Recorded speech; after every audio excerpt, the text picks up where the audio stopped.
What was that?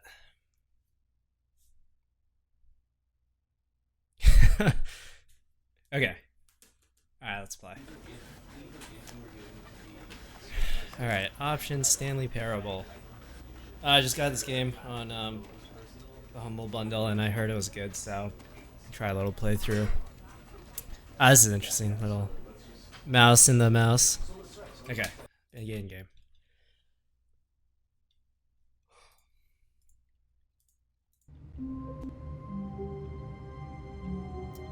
Computer! It's so old!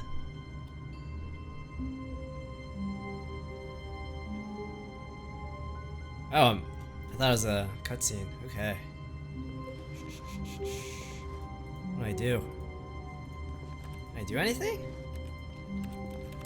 No? 427. What time is it? Oh my god, it's so late. Why am I still in the office? Can I jump? Damn it! Oh, I can duck. Okay.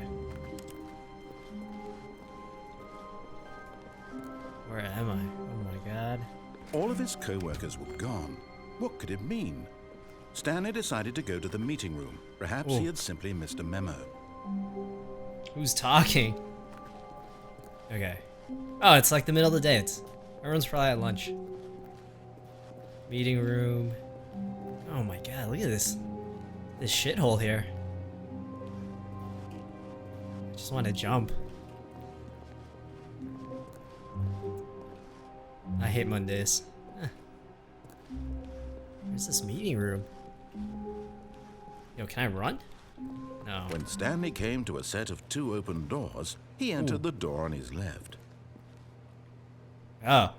Do I? I guess I should. Or shouldn't I?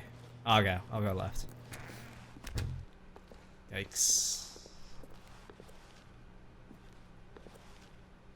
Oh, where is everybody?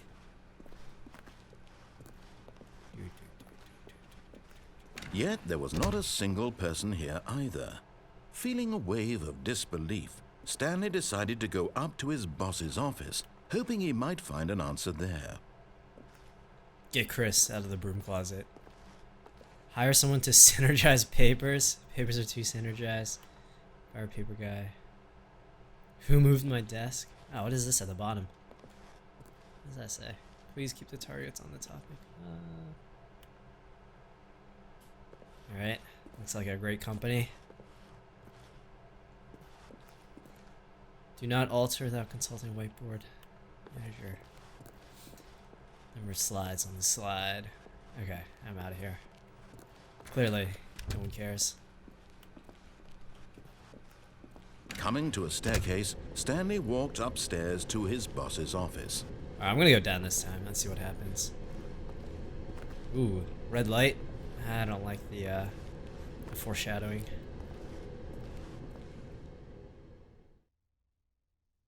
If I leave, what's gonna happen? But Stanley just couldn't do it. He considered the possibility of facing his boss. Admitting he had left his post during work hours, he might be fired for that. And in such a someone left the competitive lights economy, on. why had he taken that risk? All because he believed everyone had vanished? His boss would think he was crazy. And then something occurred to Stanley. Maybe, he thought to himself, maybe I am crazy. All of my co-workers blinking mysteriously out of existence in a single moment for no reason at all? None of it made any logical sense. And as Stanley pondered this, he began to make other strange observations. How is this car here? Why couldn't he see his feet when he looked down? Why did doors close automatically behind him wherever he went? And for that matter, these rooms were starting to look pretty familiar. Were they simply repeating? No, Stanley said to himself, this is all too strange. This can't be real. And at last, he came to the conclusion that had been on the tip of his tongue. He just hadn't found the words for it. I'm dreaming! He yelled. I'm dreaming? This is all a dream. Oh, what a relief Stanley felt to have finally found an answer, an explanation. Oh wait, this room His looks exactly the co-workers same, weren't doesn't it? actually gone. He The wasn't roof going does. to lose his job. He wasn't crazy after Oh all. my god, I swear He to thought god. to himself, I This suppose car. I'll wake up soon I'll have to go back to my boring real-life job pushing buttons. I may as well enjoy this while I'm still lucid. So, he imagined himself flying and began to gently float above the ground. Then he imagined himself soaring through space on a magical starfield, and it too appeared. It was so much fun, and Stanley marveled that he had still not woken up. How was he remaining so lucid? And then perhaps the strangest question of them all entered Stanley's head. One he was amazed he hadn't asked himself sooner. Why is there a voice in my head dictating everything that I'm doing and thinking? Now the voice was describing itself being considered by Stanley, who found it particularly strange. I'm dreaming about a voice describing me, thinking about how it's describing my thoughts, he thought. And while he thought it all very odd and wondered if this voice spoke to all people in their dreams, the truth was that, of course, this was not a dream. How could it be? Was Stanley simply deceiving himself, believing that if he's asleep, he doesn't have to take responsibility for himself? Stanley is as awake right now as he's ever been in his life. Now, hearing the voice speak these words was quite a shock to Stanley. After all, he knew for certain, beyond a doubt, that this was in fact a dream. Did the voice not see him float and make the magical stars just a moment ago? How else would the voice explain all that? This voice was a part of himself too. Surely, if he could just...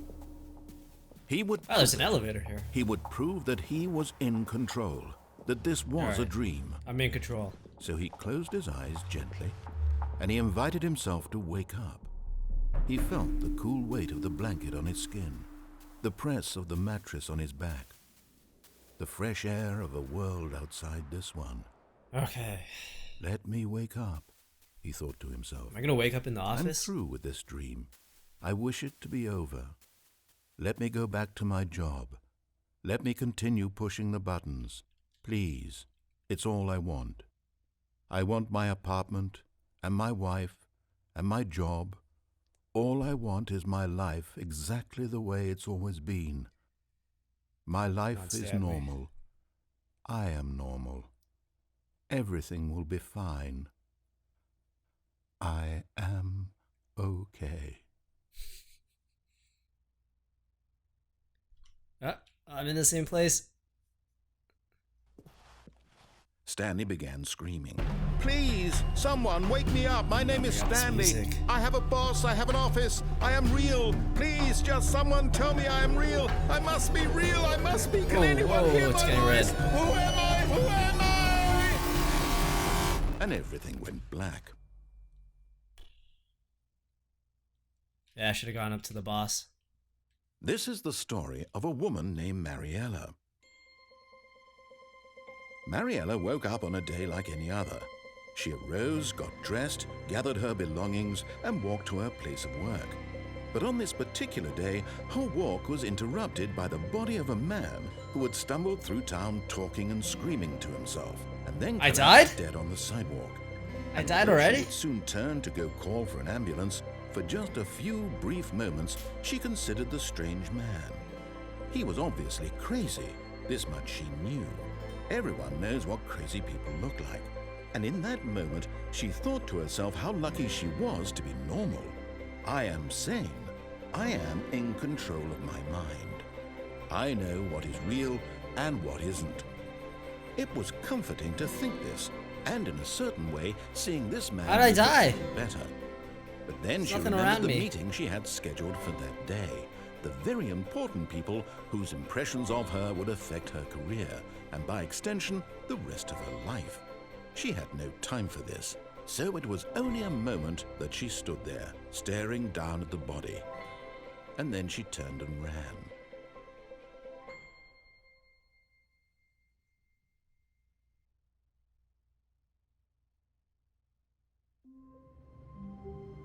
Oh my god. Back at the beginning. Alright. All of his co-workers were gone. What could it mean? Stanley decided to go to the meeting room. Perhaps he had simply missed a memo. Go to this meeting room. We're gonna go take When Stanley came to a set of 2 open doors, he entered the door on his left. Going, keep going, keep going. We're gonna go up the stairs. Yet there was not a single person here. Don't get either. fired. Feeling a wave of disbelief, Stanley decided to go up to his boss's office. Coming to a staircase, Stanley walked upstairs to his boss's office. Oh, whoa, whoa, whoa. Look at this executive office. What the hell? Stepping into his manager's office, Stanley was once again stunned to discover not an indication of any human life. Shocked, unraveled, Stanley wondered in disbelief who How many books do you orchestrated need? this. What dark secret was being held from him?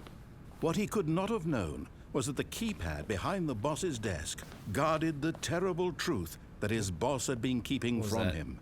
And so the boss had assigned it an extra secret PIN number, 2845.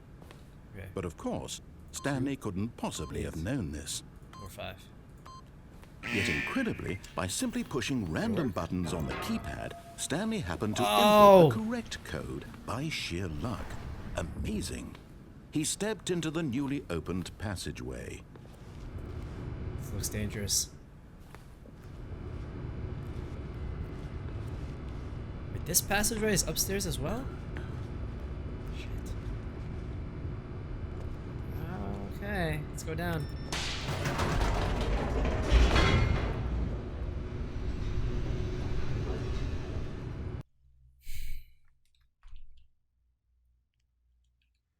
Descending deeper into the building, Stanley realized he felt a bit peculiar. It was a stirring of emotion in his chest, as though he felt more free to think for himself, to question the nature of his job. Why did he feel this now, when for years it had never occurred to him? This question would not go unanswered for long. I'm gonna close this window.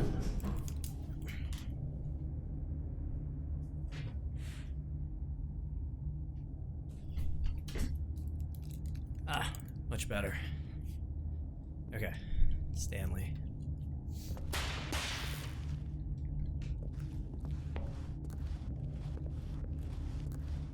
Look, it's dark. Brightness. Nope. Okay, can't change the brightness. Never mind. Just walk. Stanley walked straight ahead through the large door that read Mind Control Facility. Do I escape? Do I start all over? Ah. I can't not listen.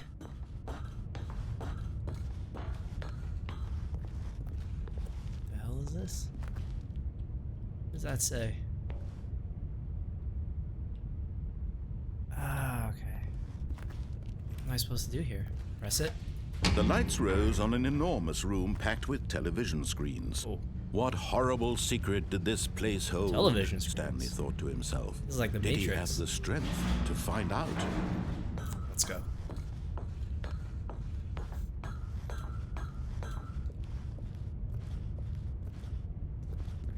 So I click that. Now the monitors jumped to life, their true nature revealed. Each Oh my bore God, the number employees. of an employee in the building. Oh, one said Stanley's pirate. co-workers. The lives of so many individuals reduced to images on a screen, and Stanley, one of them, eternally monitored in this place where freedom meant nothing.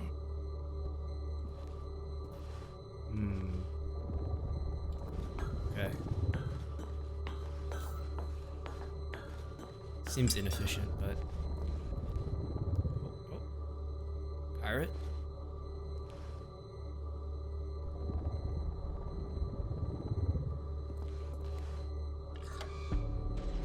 This mind control facility, it was too horrible to believe. It couldn't be true. Had Stanley really been under someone's control all this time? Was this the only reason he was happy with his boring job? That his emotions had been manipulated to accept it blindly? Alright, let's go. No. He refused to believe it. He couldn't accept it. His own life in someone else's control? Never. It was unthinkable. Wasn't it? Was it even possible? Had he truly spent his entire life utterly blind to the world? But here was the proof. The heart of the operation. Controls labeled with emotions. Happy, or sad, or content. Walking, eating, working. All of it monitored and commanded from this very place. Yeah, I don't see And as those the buttons. cold reality of his past began to sink in, Stanley decided that this machinery would never again exert its terrible power over another human life. For he would dismantle the controls once and for all. Okay. Click this? What does this button do? Nothing. Okay. I had to click them in order or something.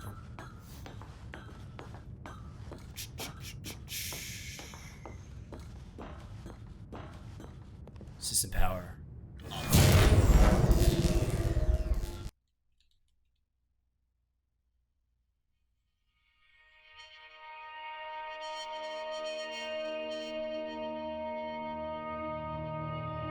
Blackness and a rising chill of uncertainty. Was it over?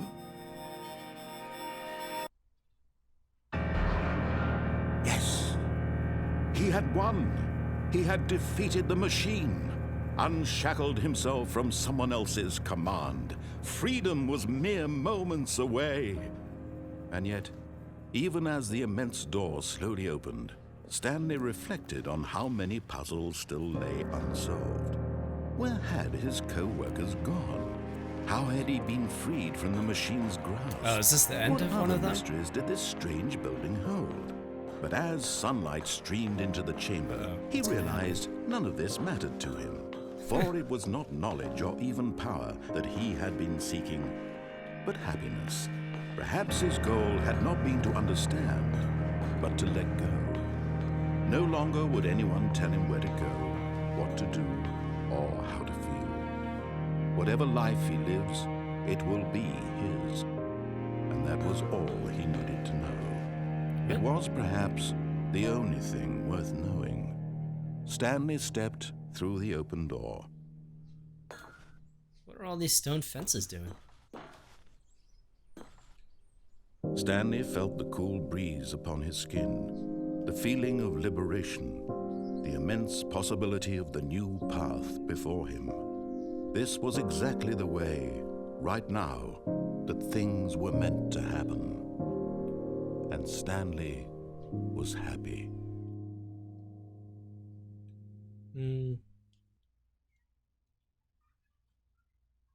I beat the game. Okay.